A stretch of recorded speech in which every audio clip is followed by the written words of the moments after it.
Bonsoir et bienvenue pour le journal de la rédaction, le journal de TV Fil 78. Sans plus attendre, voici les titres du 7-8, l'actu de ce 11 décembre. Attrape le quotidien de plusieurs locataires victimes depuis plus de 3 semaines de pannes électriques à répétition, sans chauffage. En conflit avec le bailleur social, il sollicite aujourd'hui l'aide des responsables politiques. L'Institut d'études culturelles et internationales de l'UVSQ remet ses premiers diplômes à Saint-Quentin en Yvelines. C'est le premier institut en France de ce type. Il a été fondé en juillet dernier. Véronique Polis, sa directrice adjointe, viendra en plateau nous le présenter. Et puis les travaux sont terminés du musée de la toile de Jouy. Le public peut accéder à nouveau au site et redécouvrir les collections abritées depuis 1991 dans le château 19e siècle de l'Églantine. L'image du jour, c'est ce procès à Versailles. Le 8 janvier, Cassandra Belin sera donc fixée sur son sort. Ainsi en a décidé le tribunal correctionnel de Versailles ce mercredi. L'affaire Cassandra Belin, c'est l'affaire d'un contrôle d'identité d'une jeune femme intégralement voilée qui tourne mal. C'était à Trappes en juillet dernier. Une affaire qui avait déclenché une série d'émeutes dans la commune. Son mari, Michael Kiri, a déjà été condamné à 3 mois de prison avec sursis pour s'être opposé à ce contrôle. Cassandra Belin était absente à l'audience. Le parquet a requis 500 € pour outrage et 150 € d'amende. Son avocat a aussi déposé une question prioritaire de constitutionnalité. Au micro d'Anthony Reich ce matin, les avocats de la jeune femme et des policiers, on les écoute. Est-ce que vous avez vu contrôler des femmes en burqa sur les Champs-Élysées lorsqu'elles font leurs emplettes dans des magasins de luxe? Non, parce que c'est peut-être des Saoudiennes ou des Qataris. On frôlerait l'incident diplomatique. Il vaut mieux faire ça à Trappes ou dans des quartiers à forte population musulmane et un peu plus sensible. Puis je ne peux pas accepter non plus que l'on décrive ce qui s'est passé par la suite au commissariat comme une sorte de nuit des morts vivants. Enfin, c'est pas acceptable. C'est le procès de gens qui, sous couvert d'un vernis de revendication religieuse, soulèvent en réalité une argumentation qui est une argumentation politique, parce qu'à partir d'un postulat religieux, ils demandent à ce que des règles qui sont les règles communes de vie dans la République, c'est-à-dire la loi, ne leur soient pas applicables. Le mari de Madame Belin, lors de l'audience qui lui a été consacrée en septembre, il a dit que pour lui, la loi islamique était supérieure à la loi française. Je crois que c'est un résumé qui vaut mieux qu'un long discours. Ce sont des gens qui utilisent nos règles démocratiques pour essayer d'obtenir des exceptions à l'application de la loi en leur faveur. Lors du procès du mari de Madame Belin, il a dit très benoîtement que pour lui et pour sa femme, la loi islamique était supérieure à la loi française. Ce sont des gens qui nous cherchent, qui nous testent. Et il faut que la République soit ferme sur ses principes. Depuis le 9 novembre, une cinquantaine de foyers rencontrent des difficultés à Trappes pour accéder à l'eau chaude et également au chauffage. Avec le froid, la situation est forcément très inconfortable. Des équipes techniques de RDF s'affairent sur place pour tenter de dénouer ce problème, mais le ras-le-bol des résidents est bien présent. Olivier Maniscalco et Elodie Moine. Les habitants du quartier de Bussy à Trappes face à des difficultés d'accès à l'eau chaude. Depuis le 9 novembre, c'est une cinquantaine de foyers qui rencontrent des problèmes d'électricité empêchant le bon fonctionnement des chauffe-eau. La faute à des installations électriques défectueuses qui font sans cesse disjoncter les compteurs EDF et forcément, les ballons d'eau chaude fonctionnent mal. Face à tous ces problèmes, les habitants sont à bout. À l'heure d'aujourd'hui, je fais chauffer de l'eau sur ma marmite et au gant avec mon fils, je peux même pas lui faire prendre une douche. Les cheveux, c'est très rare que je lui lave. Je vais chez ma mère qui habite à Bois d'Arcy, qui a le confort, ou chez ma belle-mère à Iloncourt, mais ici, on peut rien faire. Je fais avec ce qu'il y a, c'est-à-dire de l'eau froide. Et alors en plus, il gèle maintenant. Je veux dire, on peut plus tenir, on en a ras-le-bol et on se demande quand est-ce que l'eau chaude va être rétablie. Des travaux dans le quartier sont actuellement en cours pour régler la situation. Un groupe électrogène a été mis en place et pour assurer la pérennité de l'installation électrique, ERDF a décidé d'installer de nouveaux câbles d'alimentation. Un mois de chantier est nécessaire et la société promet un retour à la normale dès le 17 décembre.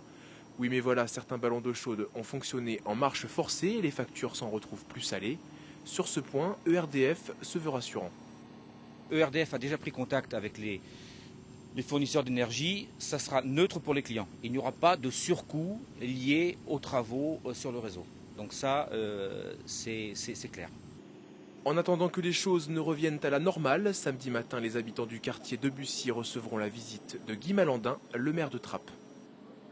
Les candidats aux élections municipales qui rentrent petit à petit en campagne à Montigny, le bretonne Vivien Gasque pour le Parti socialiste vient de tenir une réunion publique, une réunion que ce candidat d'opposition souhaitait d'un genre nouveau. 3 ateliers dans la commune ces dernières semaines autour de la culture, la démocratie locale et la sécurité. Et ce soir-là, un forum ouvert. Vivien Gasque, candidat socialiste au municipal, veut faire campagne autrement.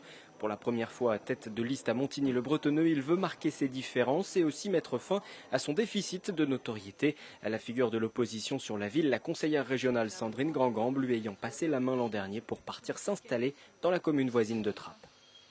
Alors c'est vrai que j'étais moins connu sur le terrain, du coup les gens ne m'attribuent aucune image négative. Et puis je bénéficie d'une bonne image plutôt bienveillante de la population, c'est très intéressant. Et puis les gens commencent à me reconnaître.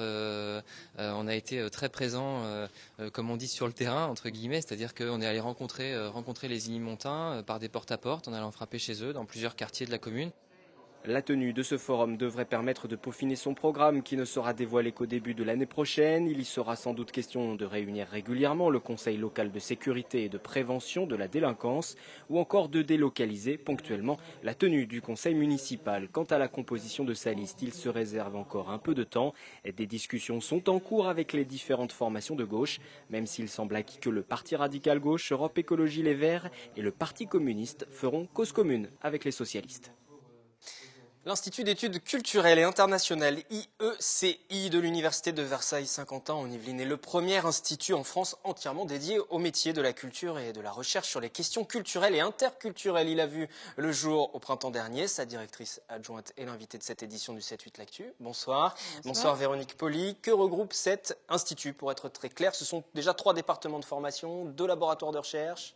Voilà, trois départements de formation, histoire, lettres et langues, l'Institut comprend actuellement plus de 1600 étudiants dans ces 3 départements. Il est le fruit de la fusion de 2 instituts, l'Institut d'études culturelles et l'Institut des langues et des études internationales.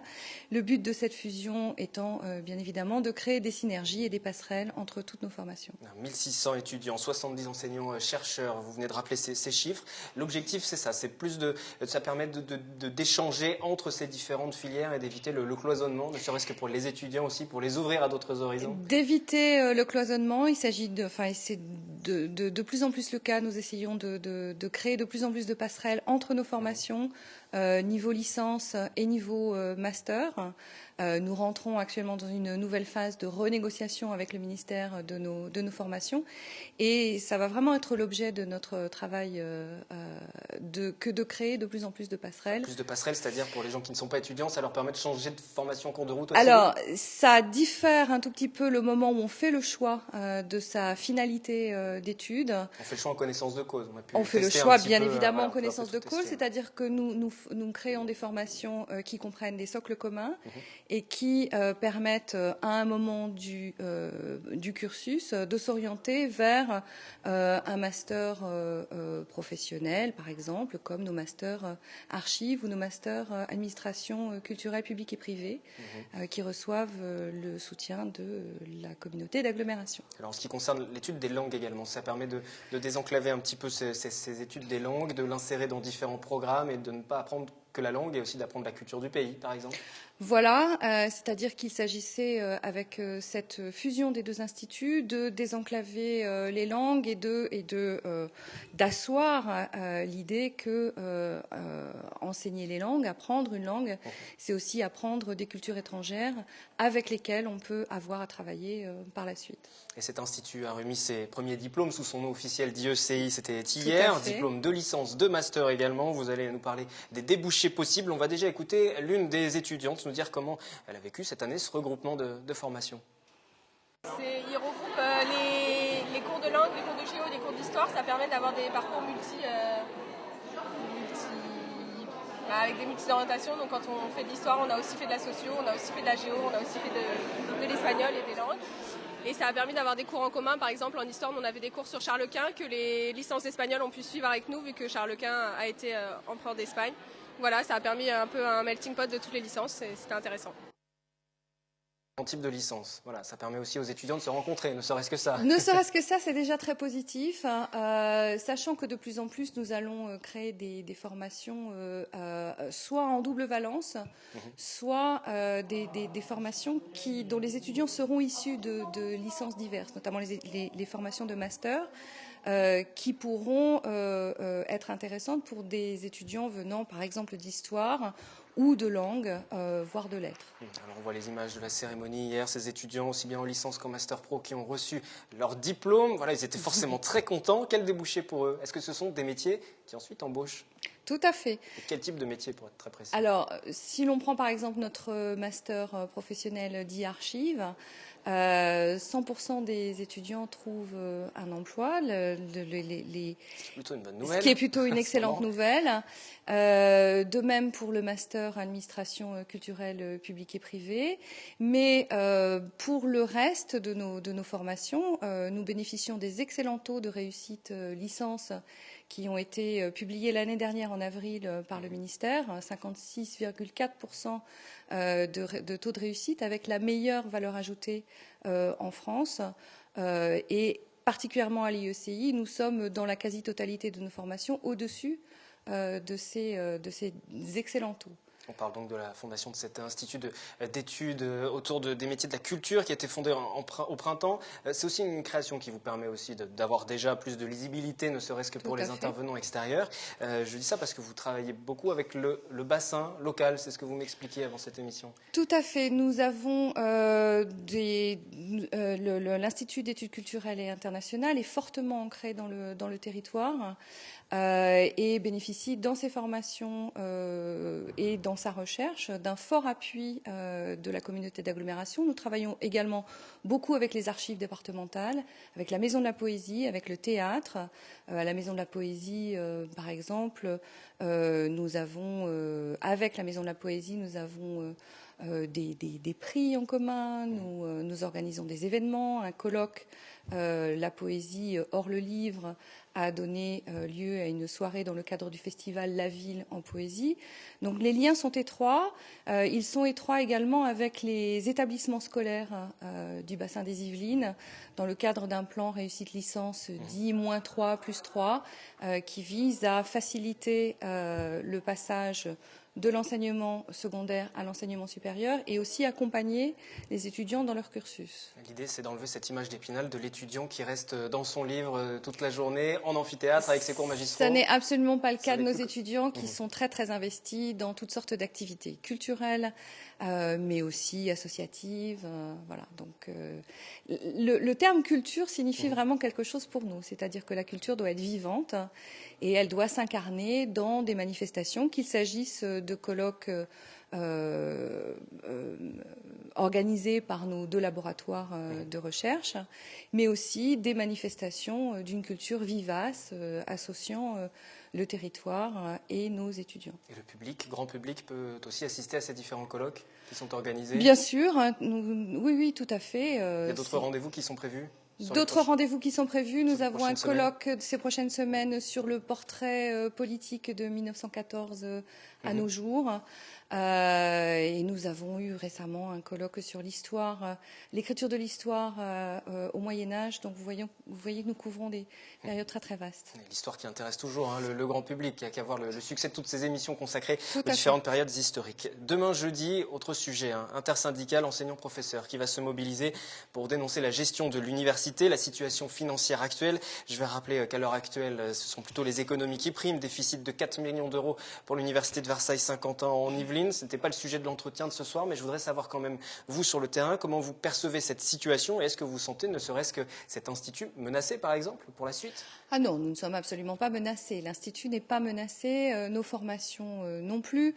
Avec cette fusion, nous avons déjà beaucoup rationalisé nos structures et notre gestion est saine et nous avons bon espoir de ne pas pâtir de ces difficultés que nous espérons le plus passagères possible. Parce que justement, l'heure étant aux économies, vous voulez montrer que le modèle que vous avez mis en place est plutôt efficace, puisque ce sont différents instituts qui sont maintenant en un seul. Donc, alors, je ne l'érigerai pas en modèle. Il se trouve que il y avait une forme de logique à rassembler un institut d'études culturelles et un institut des langues et des études internationales. Ça n'a absolument pas valeur de modèle pour l'ensemble de l'université. Il se trouve que pour nous, ça nous permet effectivement d'avoir plus de synergie et des formations efficaces et nous permet également une gestion saine. Merci Véronique Poli d'être venue sur ce plateau, directrice adjointe de l'IECI, donc cet institut d'études culturelles et internationales. Merci. Citoyenneté, pour poursuivre ce 7-8, l'actu, nouveau conseil municipal des jeunes à Bois d'Arcy. Il prendra officiellement ses fonctions le 17 décembre. L'élection vient d'avoir lieu dans l'un des collèges, au collège Mozart à Bois d'Arcy. Une urne, des bulletins de vote, une carte d'électeur, tout comme les grands. Ils n'ont pas l'âge de vote légal et pourtant ces élèves du collège Mozart de Bois d'Arcy ont participé à l'élection du conseil municipal des jeunes. Un CMJ élu pour 2 ans, certains se présentent pour la première fois avec déjà des idées. Pouvoir parler aux jeunes des différentes activités qui sont proposées et puis si possible pouvoir dire aux CMJ les activités que les jeunes voudraient faire. Ça peut être utile pour certaines personnes. Les personnes âgées qui ne peuvent pas aller chercher leurs livres tout seuls, on les aide à les prendre. Ou les veufs et veuves, on organise des journées où on est tous ensemble et on s'amuse avec eux.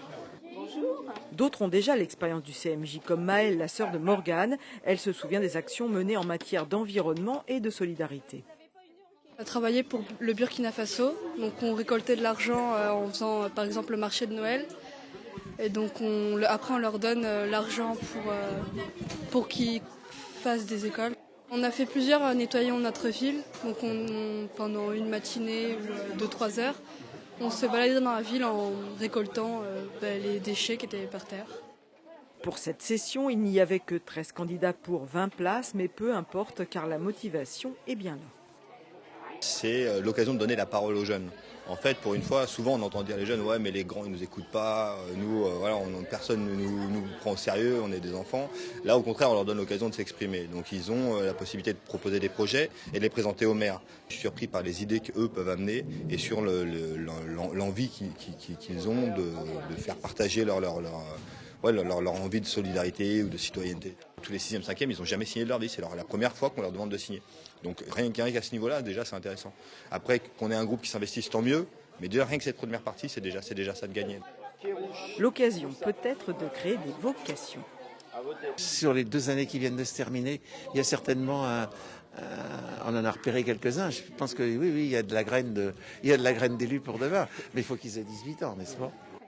Le nouveau conseil municipal des jeunes de Bois d'Arcy prendra ses fonctions officiellement le 17 décembre. Toujours autour de cette thématique de la citoyenneté, du civisme, la préfecture des Yvelines procède régulièrement à des naturalisations. Désormais, la procédure n'est plus seulement symbolisée par un simple décret papier. Les nouveaux citoyens français doivent se soumettre à des séances de sensibilisation à la citoyenneté, justement, citoyenneté française. Avant d'obtenir leur décret de naturalisation par le préfet, cette cinquantaine de candidats se voient rappeler les valeurs et institutions de la République. Si tous connaissent le nom de leur maire, l'identité du président du Conseil général est encore parfois incertaine. Le message de cette séance, être citoyen français, ce n'est pas seulement posséder une carte d'identité, chacun a des droits et des devoirs. Participer à la vie nationale et leur dire votez, la première étape. Et puis un jour, vous-même, présentez-vous et pour être un élu de la République. Toufik Datazout est d'origine marocaine. Il est arrivé en France il y a 10 ans et y a effectué ses études supérieures. Pour cet ingénieur automobile de 28 ans, la naturalisation est une étape logique de sa vie sur le territoire français. Dès que j'étais petit, je me suis intéressé à la littérature française. Et donc voilà, à l'époque de la Révolution française, tous les emblèmes de la France, le château de Versailles, les fresques, c'est vraiment des choses qui m'intéressaient depuis que j'étais petit. Et en venant ici en France, voilà, c'est vraiment, j'ai fait plein de visites dans des châteaux, notamment le château de Versailles. Et donc voilà, c'est vraiment c'est cette culture aussi qui m'a attiré pour venir ici en France. En 2012, près de 2200 personnes ont été naturalisées dans les Yvelines. Culture à présent. Après 6 mois de chantier, les nouveaux intérieurs viennent d'être présentés. Le musée de la toile de Jouy, abrité depuis 1991 dans le château de l'Églantine, était fermé au public pour des travaux depuis la mi-juillet. L'occasion de découvrir de nouvelles collections, d'en savoir un peu plus sur Oberkampf également. Le créateur, l'inventeur de cette toile de Jouy, un personnage créateur et fin chef d'entreprise, Catherine Zulato et Elodie Moine. Cette toile de coton rouge sur laquelle sont imprimés des motifs qui racontent le plus souvent des histoires, cela vous dit forcément quelque chose. C'est la fameuse toile de Jouy et comme son nom l'indique, elle a été créée et fabriquée à Jouy en Josas, dans une manufacture menée de main de maître par un homme, Oberkampf. Un musée lui est dédié sur le site de l'ancienne usine qui a employé entre 1760 et 1843 jusqu'à 1300 personnes. Au-delà de son travail, c'est l'homme qui étonne le plus. Ce que Oberkampf a par rapport aux autres, c'est qu'il a toujours été à la pointe des inventions à la fois techniques, chimiques et artistiques qui suivaient le progrès du goût. Il est par exemple l'un des tout premiers à blanchir ses toiles avec le chlore. C'était un coloriste, c'était un graveur, il savait graver ses planches, c'était un dessinateur, il a créé ses premiers modèles tout seul, un chef d'entreprise, un entrepreneur, vraiment il cumulait toutes les qualités. C'est grâce à ça qu'il a fait de son entreprise la 3e entreprise en fait de France. Au début de son aventure, Oberkampf fournit la cour royale. C'est pour cela qu'il s'installe près de Versailles. Dans ses ateliers, il y développe la productivité avant l'heure. Même dans l'organisation physique de la manufacture, on le voit bien, il a le grand bâtiment de 110 mètres de long qu'il fait construire dans les années 1790 pour les imprimeurs, avec des grandes fenêtres pour pouvoir mettre les tables d'impression les plus longues possibles. Il y a un bâtiment qui est pour la blanchisserie, il y a un bâtiment qui est pour la teinture, donc tout est organisé pour ne pas perdre de temps dans la fabrication des toiles. Étienne Mallet est l'un des descendants d'Oberkampf, c'était son 4e arrière-grand-père, et de cet illustre ancêtre, il retient la modernité et le sens social. C'est quelqu'un qui avait un sens social très développé. Et il faut savoir qu'il a quelque part inventé la sécurité sociale avant qu'elle existe. Quand il y a eu les assignats et l'inflation épouvantable, il payait en argent réel et non pas en assignats ses ouvriers. Il faisait en sorte que les ouvriers puissent épargner et devenir propriétaires de leur logement.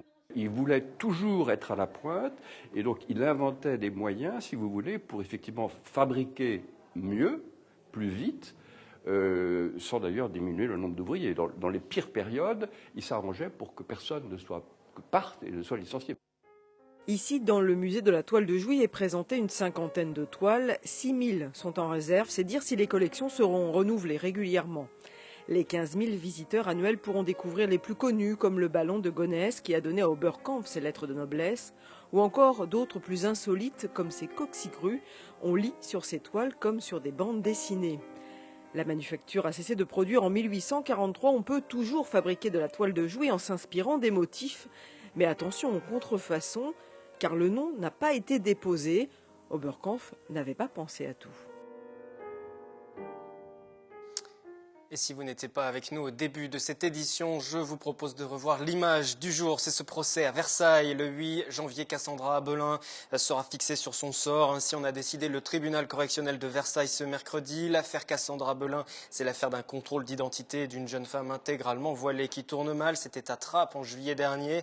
Une affaire qui avait déclenché une série d'émeutes dans la commune. Son mari, Michael Kiri, que l'on voit à l'image, a déjà été condamné précédemment à 3 mois de prison avec sursis pour s'être opposé à ce contrôle de son épouse. Cassandra Abelin était-elle absente ce matin à l'audience? Le parquet a requis 500 € pour outrage et 150 € d'amende. Son avocat a également déposé une question prioritaire de constitutionnalité. Le journal revient demain jeudi 18h en direct. Comme toujours, nous parlerons notamment de la grève à la SNCF, les cheminots qui contestent la réforme ferroviaire qui s'engage. Les syndicats craignent un éclatement du système ferroviaire et donc un pas vers la privatisation. Le mouvement s'annonce plutôt suivi avec seulement la moitié des trains en circulation. À titre d'exemple, 6 Transiliens sur 10 en Ile-de-France. Ce mercredi soir, sur TV Fil, vous avez rendez-vous avec Aurélia Debussy pour Kiosque, le magazine culturel de la rédaction. Concernant le journal, vous pouvez laisser vos commentaires sur les réseaux sociaux, sur Twitter avec le hashtag 78actu. Bonne soirée, à demain.